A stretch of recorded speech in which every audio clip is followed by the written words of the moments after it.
parce que la partie du peuple, c'est le lit de la dictature, de la tyrannie. Nous avons donné la voix pour refuser de nous taire. Parce que vous êtes en train de suivre comment la CENI est en train de s'embrouiller à travers son calendrier. Par moment, on donne des dates, on les remet en cause à tout moment, alors que nous devons aller rapidement dans la préparation des élections. On veut nous distraire avec un dialogue devenu inopportun. Nous ne voulons pas du dialogue, nous ne voulons pas du glissement, nous ne voulons pas qu'on puisse ignorer l'enrôlement de nouveaux électeurs, mais nous allons même au-delà. Il faut renouveler le fichier électoral. Est-ce que nous rappelons comment les allégations auxquelles vous faites allusion racontent-elles l'opposition tout entière? L'opposition tout entière, parce qu'il y a même une campagne que nous avons commencée dans le cadre de forces acquises au changement, dont nous saluons la présence de plusieurs acteurs de forces acquises au changement, mais combats dans lesquels c'était adjoint les autres forces de l'opposition que nous appelons la dynamique de l'opposition. Et cela est très important pour nous, que nous puissions nous battre pour la République. L'actualité oblige aussi l'honoré après que l'honorable Fabrice Kéré déférer devant le comité des sages de l'Assemblée nationale qui pilote l'honorable Jeannette Kabila. Est-ce que vous aurez tenu des propos assez à l'endroit de votre président Obi Minakou? Où est-ce que nous en sommes présentement? C'est ça le péché de la République, supposé être démocratique du Congo. Et lorsqu'on dit que l'Assemblée nationale c'est le temple de la démocratie, on ne doit pas confondre les institutions ou les organes avec les personnes qui les animent. Lorsqu'on dit qu'il y a un déficit de leadership au niveau de l'Assemblée nationale, ça ne veut pas dire qu'on vise l'individu du président du bureau de l'Assemblée nationale. N'est-ce pas que vous avez suivi qu'il a failli que le peuple descende dans la rue pour qu'on écarte, qu'on élague la disposition qui fâchait? N'est-ce pas que vous avez suivi que le Sénat veut encore de faire un camouflet à l'Assemblée nationale? Cela est important. Nous estimons qu'on doit faire la différence entre les individus et les institutions ou les organes que nous dirigeons. Donc pour moi, que j'ai été déféré devant le comité des sages, pour nous ce n'est pas un problème, encore que nous allons nous défendre. Nous sommes des députés nationaux, nous représentons le peuple. C'est en toute responsabilité que nous avons tenu ces propos. Et devant le comité des sages, nous allons les répéter. Et ce n'est pas pour jeter l'anathème, comme nous avons dit, mais c'est en toute responsabilité. Il faut qu'il y ait le changement. Et le changement doit commencer par l'Assemblée nationale, supposée contrôler les autres institutions. Honorable, nous avons suivi votre conférence de presse. On n'a pas entendu là où vous avez fait allusion aux chaînes de télévision fermées. RTAE, pardon, la chaîne catholique a été ouverte, mais les autres chaînes sont fermées. Vous n'avez pas fait allusion. Merci, c'est dommage. C'était la conférence de presse. Vous auriez dû poser cette question, parce que nous l'avons préparée. Vous savez, le thème principal, c'est la préparation des élections. Mais il ne peut pas avoir des élections crédibles sans la presse qui donne l'autre son de cloche. Aujourd'hui, vous voyez toutes les grandes chaînes qui sont même sur les bouquets Canal ou qui sont sur satellite. Ce sont les chaînes qui ont une ligne éditoriale proche du pouvoir. Il est inadmissible que cela puisse continuer, sinon on ne saura pas organiser des élections. Donc nous exigeons qu'il y ait la réouverture de toutes ces chaînes proches de l'opposition. Nous passons à Canal Kin, nous passons à Canal Futur, nous passons à RLTV et toutes les autres chaînes à l'intérieur qui ont été fermées indûment. Parce que ce n'est pas la démocratie lorsqu'on asphyxie les autres organes de presse. Honorable, une dernière question, clôture le week-end dernier de la session extraordinaire du Parlement. Le Sénat n'a pas pu adopter la loi portant répartition des sièges. Quand cela ne tienne, le bureau de l'Assemblée nationale tiendrait mordicus à la promulgation de cette loi en se basant sur l'article 135 de la Constitution qui stipule qu'en cas de divergence entre le Sénat et l'Assemblée nationale, la position de la Chambre basse, voilà. Merci beaucoup, je vous remercie pour cette question.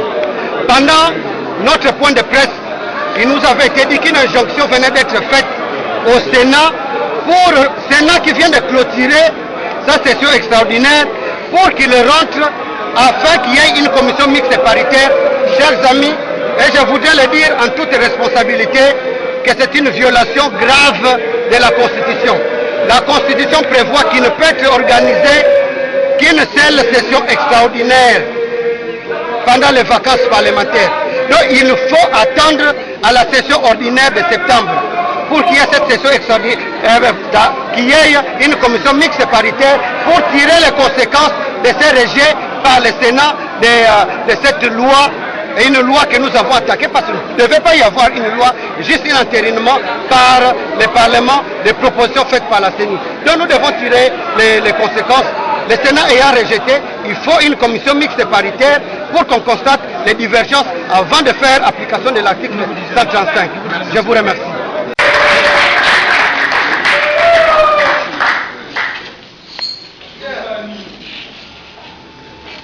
Voilà, c'est le président du parti, l'honorable Massou, qui vient de faire son entrée.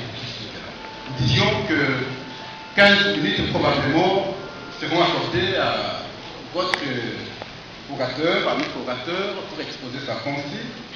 Et seulement après que nous procéderons alors à l'étape. Voilà, là vous avez suivi notre coordonnateur donner son revue. La saluer l'action des jeunes, ça c'est une bonne chose, parce que c'est vous êtes engagé pour la tenue locale de cette année. Je réponds maintenant la parole du président du parti, qui certainement là est bon à ajuster. Est-ce que ce n'est pas pour l'encourager parce que c'est un peu exceptionnel de voir les jeunes engagés comme vous l'avez fait ce matin?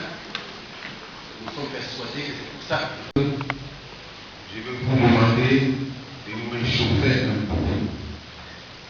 Quand je vais dire RECO, vous allez répondre. Quand je vais dire de nouveau RECO, vous allez répondre tellement, tellement. Et quand je prendrai encore la parole pour dire RECO, vous allez faire 3 fois tellement, tellement, tellement. Est-ce qu'on s'entend bien les jeunes?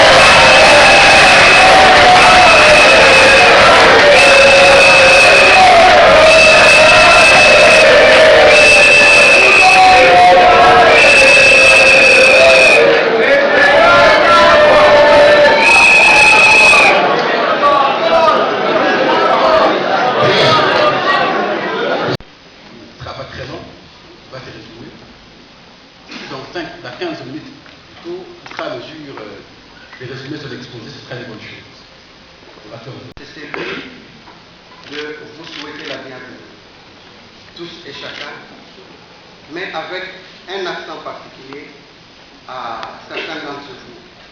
J'aimerais premièrement saluer, d'abord, avant même de saluer, rendre grâce à Dieu.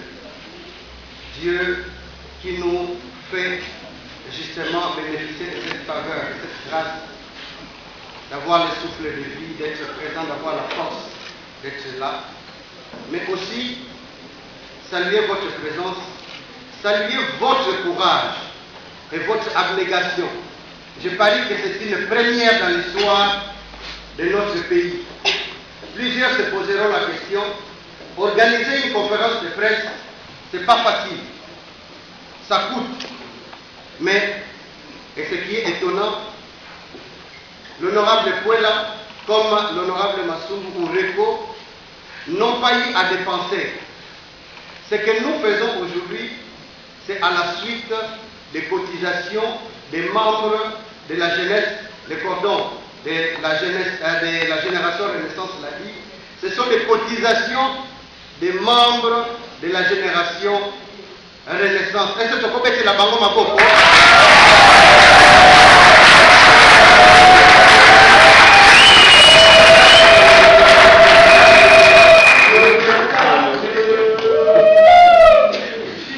Merci beaucoup. Et vous savez qu'à travers le monde, les grands changements sont arrivés avec les jeunes, avec l'implication des jeunes. Et c'est grâce à vous aussi que les changements peuvent venir dans ces pays. En comprenant qu'il ne faut pas seulement attendre que nos politiciens bassala. C'est grâce à votre implication que vous nous avez trouvé non honorables, nous voulons aller avec vous. Non, mais pour entreprendre l'activité, il faut non honorable avec nos menus moyens. parce que parmi les membres de la génération Renaissance, nous avons des étudiants, c'est vrai, il y a certains qui se débrouillent, certains ont même donné 500 francs, d'autres c'est 10 $, 20 $, 50 $. Cela est vraiment encouragé, encore une fois. Est-ce que nous pouvons encore applaudir cela?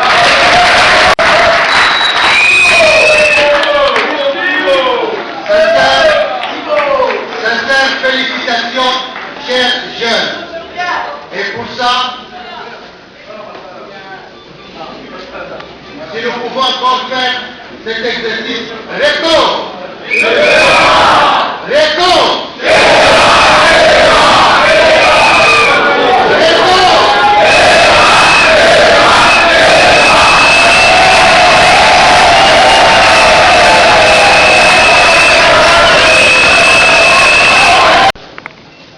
sont venus s'associer à nous, pour plusieurs sans avoir reçu d'invitation, mais pour avoir appris tout simplement. Cela est une grande marque de soutien et de sympathie. Et parmi ceux-là, nous allons les saluer justement. Nous voyons dans la salle la présence de M. Jean-Claude Moualimou qui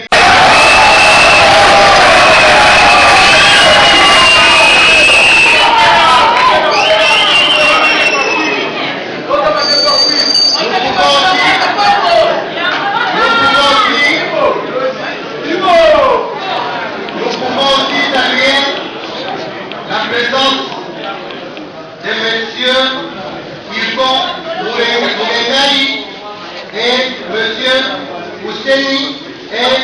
Jérôme et Mango, ils peuvent s'élever.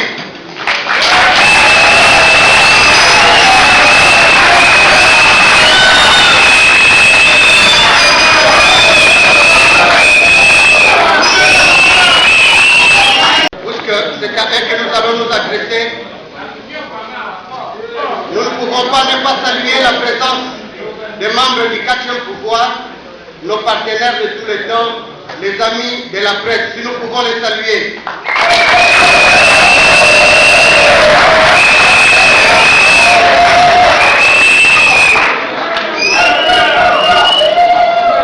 Nous l'avons fait, mais il vaut mieux tard que jamais, et bis repetita placet.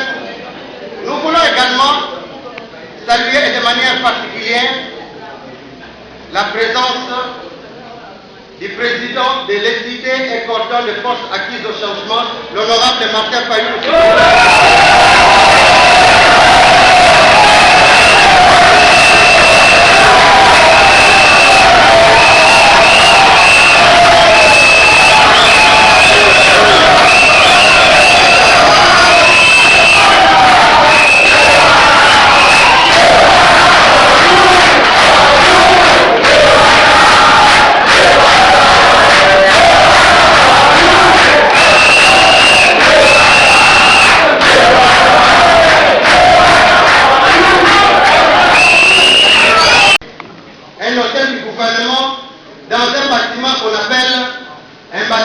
Intelligent, une immeuble intelligent. Est-ce à dire, et pour lesquels il fallait mobiliser toute la nation, tous les gouverneurs ont fait des déplacements et on a mobilisé toute la ville sans circulation. Quel manque à gagner pour la République? Est-ce à dire que les autres immeubles que nous avons, les palais du peuple, l'immeuble CCIC est devenu hôtel du fleuve aujourd'hui. Est-ce que ce sont des bâtiments imbéciles? Non. Chers amis, est-ce que pour cela, vraiment il fallait mobiliser toute la nation pour cela? Non. Est-ce que pour accueillir un aéronef, un avion, c'est-à-dire, d'occasion de surpoids, nous saluons, s'il vous plaît, nous saluons cette première depuis plus de 20 ans, l'acquisition d'un avion. Mes chers amis, c'est une très grande honte pour le gouvernement qui nous a donné l'impression qu'il manque à faire, que d'aller tous s'aligner pour saluer l'arrivée d'un avion d'occasion.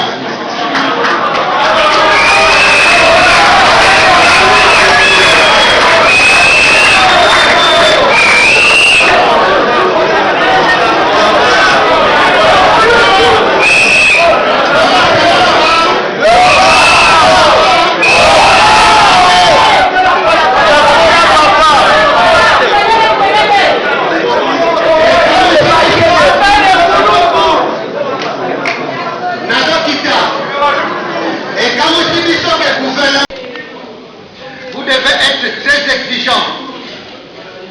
Nous nous rappelons, chers amis, nous quand nous étions sur les campus, en 1992, n'y était notre engagement aux côtés des forces de l'Union sacrée de l'opposition.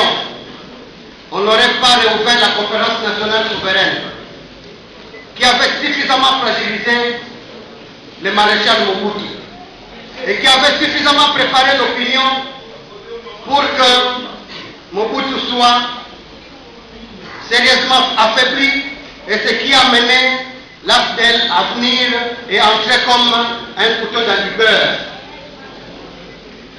Et lorsque nous disons que nous n'avons pas confiance, nous n'avons plus confiance au bureau de la CENI, chers amis, qui dirige la CENI aujourd'hui? N'est-ce pas que la CENI est dirigée par procuration, tout simplement par les régimes en place? Oui. L'abbé Malou, combien de fois le voyons? N'est-ce pas qu'il est plus à l'extérieur qu'à l'intérieur du pays? Oui. Une personnalité supposée diriger des élections, qui est tout le temps à l'extérieur du pays, donc on ne connaît pas les bulletins de santé. C'est irresponsable de notre part. Et puisque lui n'est pas présent, l'abbé Malou, j'ai dit, le vice-président, n'est-ce pas, vous savez, il est de quel parti? Peut-être que vous ne le savez pas, il est membre actif du PPRD.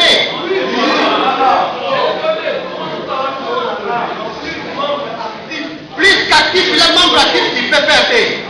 Alors, il est donc juge et parti, alors que la CENI était supposée dirigée par la société civile, avec l'indisponibilité devenue maladive du président. Nous ne pouvons pas continuer à faire confiance au bureau de la CENI. Et même au-delà, avec une CENI qui adapte chaque fois son calendrier suivant les humeurs de la majorité. Nous perdons confiance à cette CENI. Donc il vaut mieux tard que jamais, Madame Gracia et tous ceux qui pensent comme vous, qu'on puisse aller vite en besogne, qu'on remette en cause l'indépendance de la CENI et même l'existence de ces bureaux, pour que nous allions vite avec l'enrôlement de tous les électeurs avant tout scrutin. Et c'est là nous devons les revendiquer à corps et à cri, comme nous avons commencé la campagne. Chers amis jeunes, puisque nous allons bientôt finir, nous avons eu des journées de réflexion avec les amis de la génération Renaissance. Fidèles à notre Père, puisque nous le considérons comme notre Père. D'autres le disent qu'il est leur Père, alors que jamais nous avons appris, même dans le cadre d'un discours, évoquer son souvenir, ou même sa pensée, ou même protéger les institutions par lui mises en place. Mais puisque nous les reconnaissons comme notre Père, je parle de M. Laurent Désiré Kabila. Lui qui a dit ne jamais trahir le Congo. Ne jamais trahir le Congo. C'est M. Laurent Désiré Kabila qui l'a dit, en qui nous nous retrouvons à ce niveau-là. Nous jeunes, nous devons justement refuser qu'on trahisse le Congo. Chers amis, plusieurs de nos compatriotes sont morts au mois de janvier. En leur nom, nous ne pouvons pas refuser qu'on puisse déchirer cette constitution.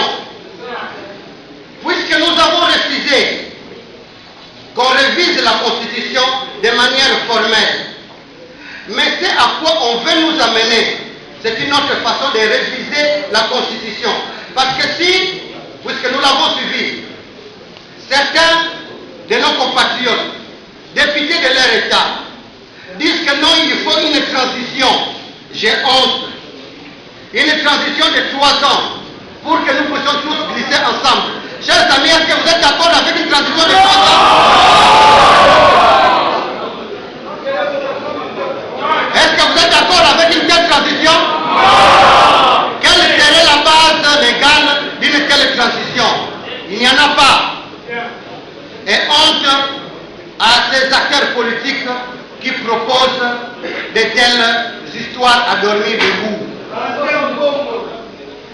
Et, chers amis, nous devons ouvrir l'œil et le bon pour que nous puissions être très exigeants. Nous avons vu, avec l'action du gouvernement, comment la plupart des grands acteurs du pays aujourd'hui, qui ont eu à étudier avec l'argent du trésor public, ces acteurs qui bénéficiaient des bourses d'études, aujourd'hui aux affaires, on vous prive, vous jeunes, du bénéfice de ces bourses d'études. Est-ce que vous trouvez ça normal? Non.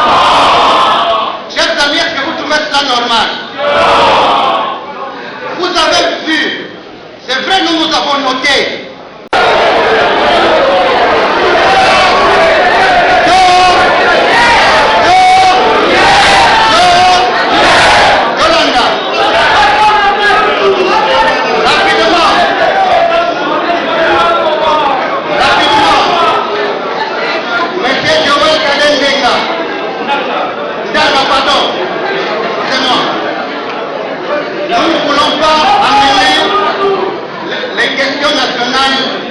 À des problèmes d'individus.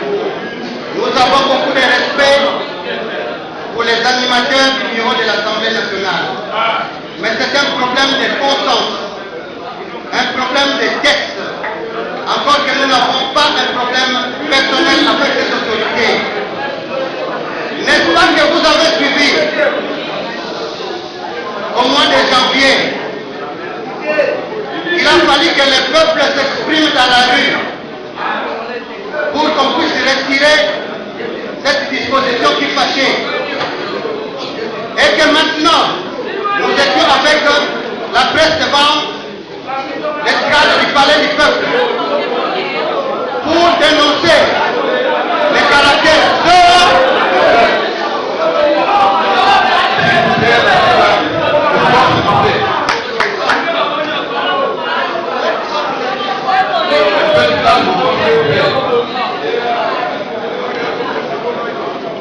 Alors, c'est un problème de bon sens, comme je disais. Notre ami de la radio Okapi nous demande est-ce que nous avons notre calendrier. Oui, nous, au niveau de l'opposition. Depuis le 27 février, nous avons fait une contre-proposition de calendrier électoral. C'est pourquoi nous avions sollicité une rencontre. Pour que nous ayons un calendrier consensuel, un calendrier réaliste. Combien de temps avons-nous perdu depuis lors? Et lorsque nous disons que les bureaux de la CENI, a perdu toute crédibilité, les mêmes bureaux qui proposent un calendrier, suivant les exigences de l'Assemblée nationale, les exigences du gouvernement, à chaque étape, ce calendrier est remis en cause. C'est pourquoi même l'indépendance de cette CENI est totalement remise en cause. Parce que c'est suivant les caprices du gouvernement qu'on réadapte ces calendriers. Et cela nous met un doute sérieux. C'est pourquoi nous proposons, au lieu de continuer à tergiverser, puisque le déploiement de ces kits est déjà prévu, qu'on y aille sans atermoiement, qu'on puisse déployer ces kits et qu'on enrôle les électeurs avant toute élection en République démocratique du Congo. Et Madame Élysée Odia, vous nous dites si nous sommes prêts à retirer nos candidatures, mais n'est-ce pas que vous nous avez suivi que pour nous, rien n'importe plus que la République démocratique du Congo, rien n'importe plus que l'intérêt supérieur de la nation. Lorsque nous proposons qu'il soit fait table rase, qu'on puisse postposer les élections provinciales pour l'année prochaine, après l'enrôlement de tous les électeurs, mais cela a des conséquences. Parmi ces conséquences, c'est la remise en cause même de la cartographie électorale. Il y a des circonscriptions électorales qui auront plus, d'autres moins de sièges. Ce qui veut dire que même le dépôt de candidature sera remis en cause. Il y aura une réflexion. Bien sûr, on revendiquera ceux qui ont eu déjà à déposer, qui ont déposé leur caution, n'auront plus à la déposer et nous allons reprendre à bon faux, c'est-à-dire dès le départ. Cela s'entend. Il n'y a pas meilleure façon de remettre en cause ce dépôt de candidature, justement. Voilà pour la première phase des questions. Voilà, la question si Daniel le sort. Voilà, il allait être malheureux si je n'avais pas répondu à cette question. Nous regrettons sérieusement ce qui est arrivé à notre compatriote, à notre ami Daniel Sarr. Plusieurs ont dit que nous on a enregistré le nom de l'honorable Pouela. Sachez, chers amis, que la plainte qui a mené le journaliste Daniel Sarr au parquet, puis en prison, et puis pour qu'il soit condamné, c'est une plainte déposée par un autre député national élu du PPRD. Puisque ces journalistes, et c'est là, nous apprécions beaucoup les journalistes qui font bien leur travail, qui respectent la déontologie, qui respectent l'éthique. Mais lorsque un journaliste déborde le cadre du journalisme, se fait remettre de l'argent pour aller inciter des hommes politiques, ça ce n'est plus du journalisme.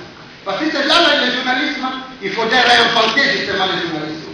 Mais nous savons comme vous, qui faites bien votre travail, que le journalisme est tout sauf cette sale besogne-là.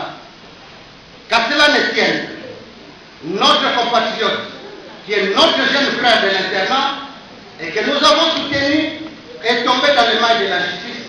Nous soutenons puisqu'il aura déjà assimilé la leçon qui est des mesures clémentes lui soit trouvées d'une manière ou d'une autre, qu'un traitement humain lui soit accordé comme cela est dit dans les instruments internationaux et comme cela est prévu dans les actes. L'INPC, à travers son bureau, a eu à nous approcher. Sachez, chers amis, que la constitution de la partie civile n'amène jamais quelqu'un en prison. Lorsque quelqu'un est poursuivi et que quelqu'un vient se constituer partie civile, ce que nous avons fait, c'est juste pour obtenir une réparation. Et cette réparation, l'honorable Pouela a sollicité des dommages et intérêts de 500 francs congolais. C'est-à-dire, c'est purement symbolique. Parce que 500 francs congolais, vous ne saurez même pas acheter une rame de papier, même pas un pain. Mais c'est purement symbolique. C'est une réparation. Chez nous, on dit pour un savon parce que vous aurez été blessé. Ces journalistes avaient été utilisés par les gouverneurs de notre province pour salir notre réputation en inventant des histoires. Mais nous sommes enfants de Dieu, nous avons passé l'éponge, nous avons pardonné, puisque même à l'instance d'appel, nous n'avions pas poursuivi notre constitution des partis civils, et cela est clair et qu'il soit entendu une bonne fois pour toutes. À ce niveau, je pense que nous avons rencontré toutes les préoccupations. Poste des responsabilités qui nous occupaient. Mais à ce qui nous concerne, c'est à dessein. N'est-ce pas que généralement vous observez le sens inverse? On quitte l'opposition, comme plusieurs d'ailleurs, pour aller à la mangeoire, à la majorité, parce que là, on veut manger, on veut servir ses propres intérêts au lieu de servir les intérêts du peuple. Nous avons fait le contraire parce que nous estimons que nous avons une dette morale vis-à-vis de ce peuple qui a fait de nous députés nationaux, qui a fait de nous son porte-parole. Parce que, il n'y a pas eu quelqu'un qui a donné son nom, ne pas le héros. Nous pouvons voter à l'Onabiso. Donc, et Zanzambe à travers la population, donc nous roulons, M. Kadenga, pardon, c'est pour le peuple congolais que nous roulons, pour le bon sens. Parce que, figurez-vous, nous disons toujours, il n'y aura pas de renaissance si on ne fait pas table rase des antivaleurs, si on ne fait pas table rase de la complaisance. C'est très important. Et M. Kadé nous demande, opposants, vous pas les jeux du glissement, parce que cela rejoint un peu la question de notre ami de Radio Okapi, en proposant le renouvellement du fichier électoral. Chers amis, on peut ne pas, bien que nous ne les soutenons pas, sachez que de toutes les échéances électorales, c'est vrai pour les législatives, nationales comme provinciales, il y a la durée du mandat. Mais il y a un seul scrutin pour lequel les constituants est intervenu pour donner le calendrier. Il s'agit de l'élection présidentielle. C'est le seul scrutin. C'est le scrutin fondamental. C'est le scrutin qui doit retenir plus notre attention, surtout nous, chers jeunes. Ce scrutin, à l'article 73 de notre Constitution, pour que je ne fasse pas de la pure spéculation, l'article 73 de la Constitution dit clairement que le scrutin pour l'élection du président de la République est convoqué par la Commission électorale nationale indépendante 90 jours avant l'expiration du mandat du président en exercice. Contrairement au porte-parole du gouvernement qui a dit que c'est la Constitution qui prévoit le glissement, voilà que la Constitution ne prévoit pas le glissement. Bien au contraire.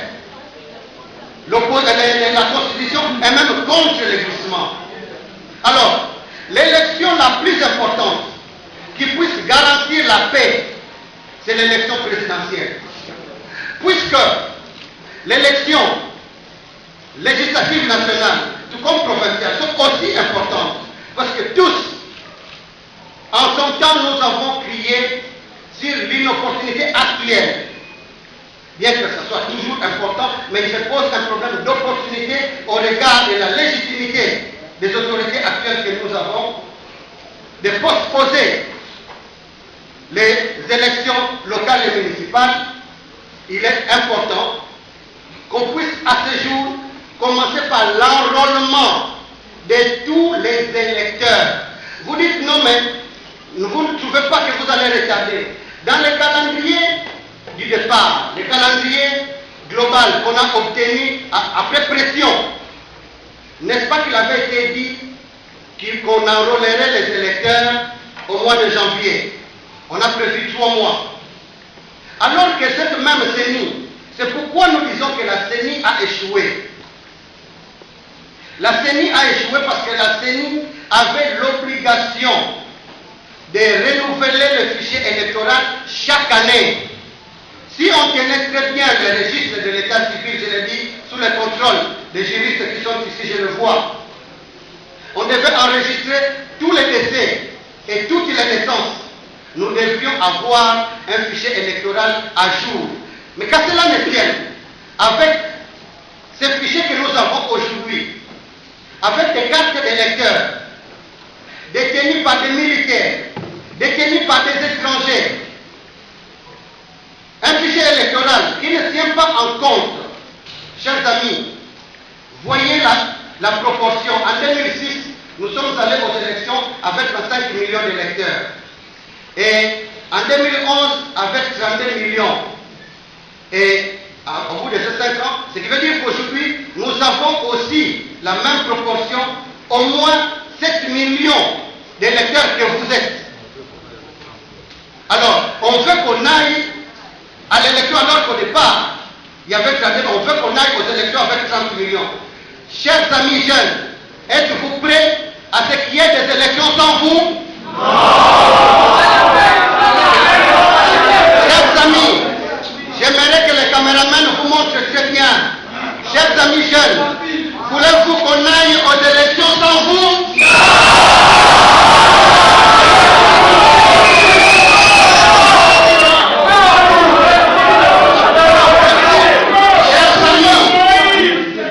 Chers amis jeunes, puisque toutes les provinces sont représentées ici à travers vous, chers amis, êtes-vous prêts à avoir les mêmes présidents au-delà de 2016?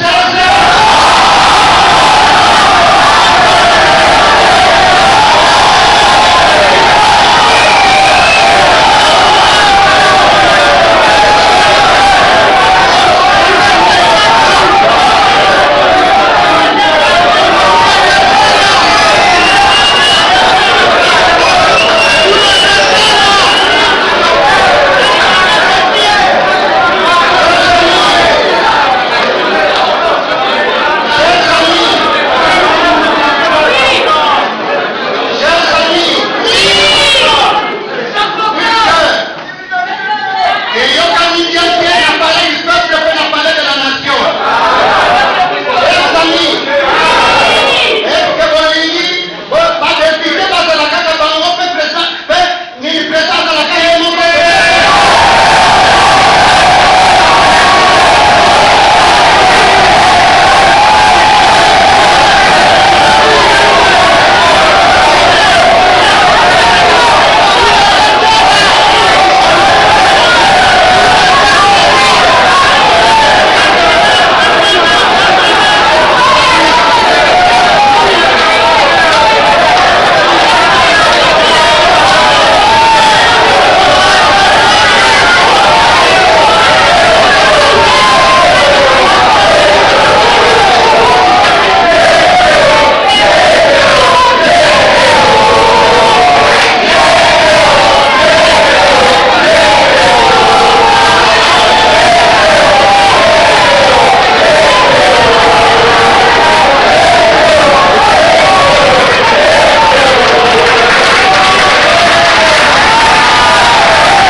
Messieurs de la presse, de prime abord,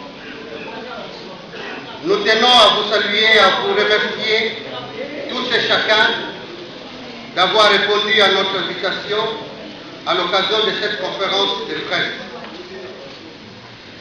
Nous adressons les mêmes remerciements à toute l'assistance qui nous a honorés par sa présence remarquable dans ce cadre de la salle de Notre-Dame de Fatima, devenue historique. La présente conférence de presse, comme le modérateur a eu à vous le dire, abordera un seul point, à savoir le processus électoral au regard de l'évolution de la situation générale du pays. L'opinion a suivi.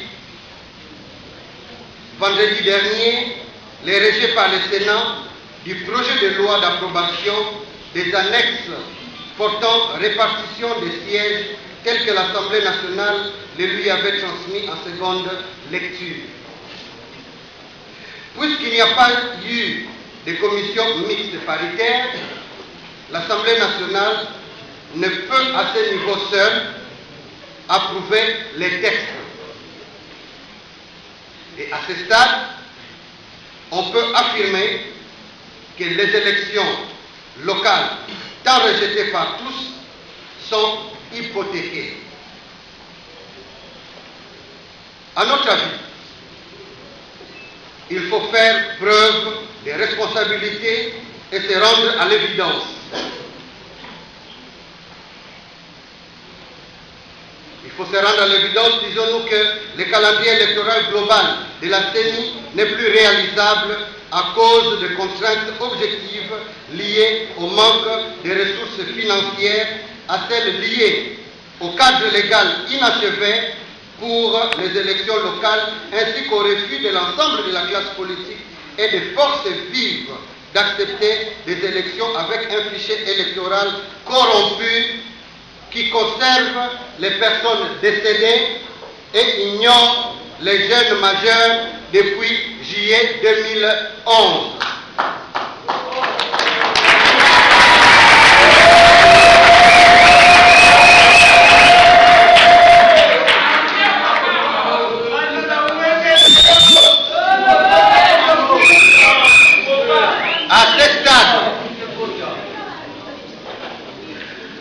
À ce sujet donc, nous proposons, comme d'autres compatriotes, qu'il soit rapidement procédé en priorité, nous insistons en priorité au renouvellement du fichier électoral par l'enrôlement de tous les électeurs.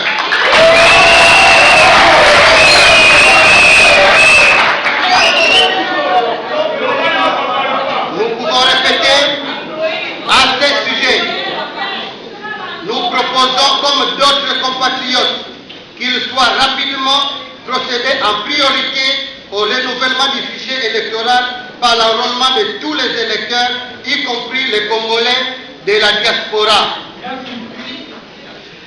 Selon les experts avisés, Si cette opération est démarrée en septembre ou en octobre, elle sera bouclée avant le mois de mai 2016.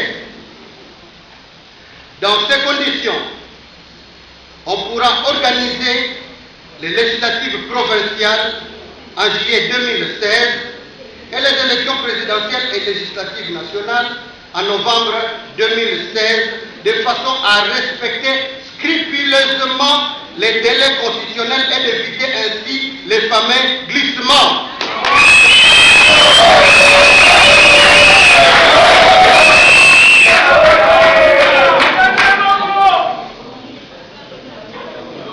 Ne pas s'y conformer exposerait le pays et les institutions à de lourdes conséquences.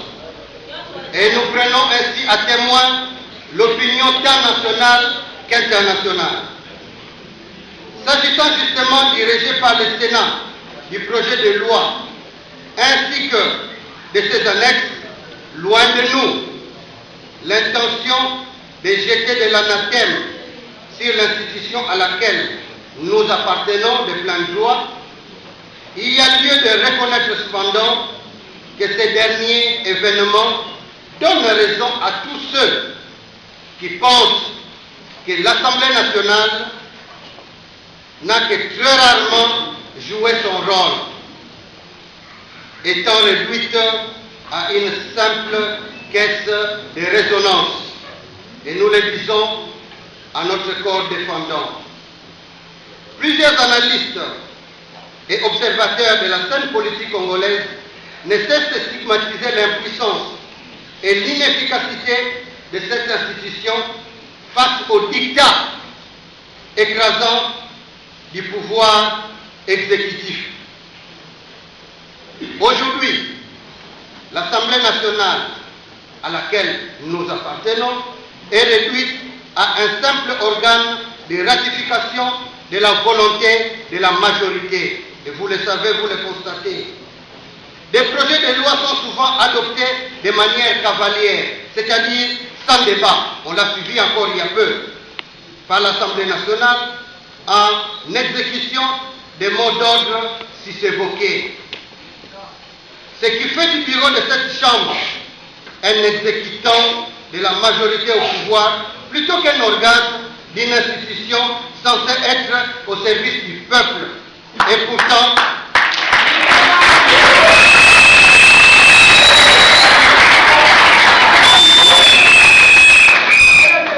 nous disions, des projets de loi sont souvent adoptés de manière cavalière, c'est-à-dire sans débat et en violation des textes en vigueur par l'Assemblée nationale en exécution des mots d'ordre évoqués.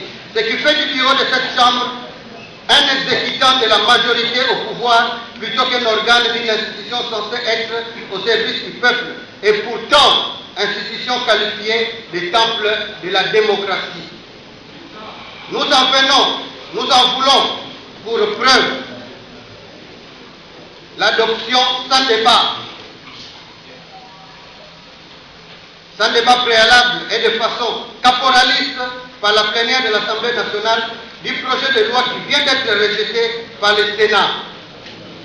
Ce qui n'est rien d'autre qu'un énième camouflet infligé à l'Assemblée nationale et les bureaux aura le courage, nous l'espérons, de tirer toutes les conséquences. Le Congolais n'est plus dupe, chers compatriotes. Depuis qu'il a pris à faire valoir son droit d'électeur confisqué par le hold-up électoral de novembre 2011. Il observe, ce peuple donc, il observe et enregistre.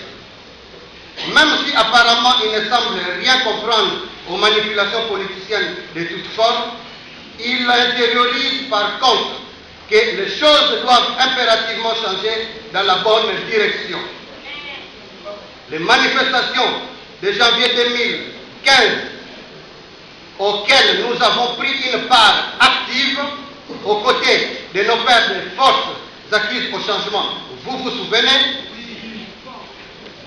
Manifestations réprimées dans le sang par les pouvoirs en place sont là pour rappeler que l'on ne manipule pas indéfiniment un peuple.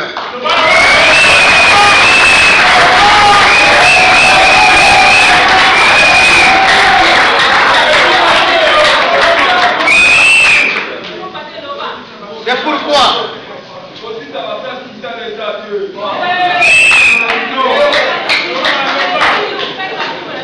pourquoi dans le cadre de cette conférence, nous invitons les acteurs politiques à tirer les conséquences de la détérioration de la situation générale du pays et prendre des mesures courageuses à même de sauver la nation.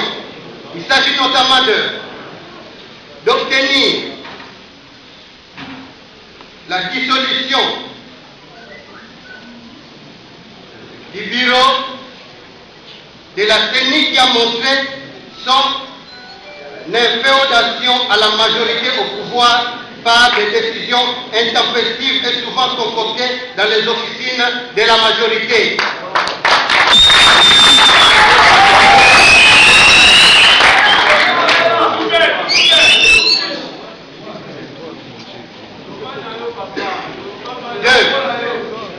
Obtenir le renouvellement du fichier électoral par l'enrôlement de tous les électeurs. Tous les électeurs, non seulement les nouveaux majeurs, nous l'avons dit, mais tous les électeurs, parce qu'on peut pas enregistrer les nouveaux électeurs, les nouveaux majeurs, mais il n'y a pas un document aussi falsifié que la carte d'électeur qui peut s'obtenir en 30 minutes. Et cette carte d'électeur est détenue par les militaires et par des ressortissants des pays voisins. L'équipe d'électeurs.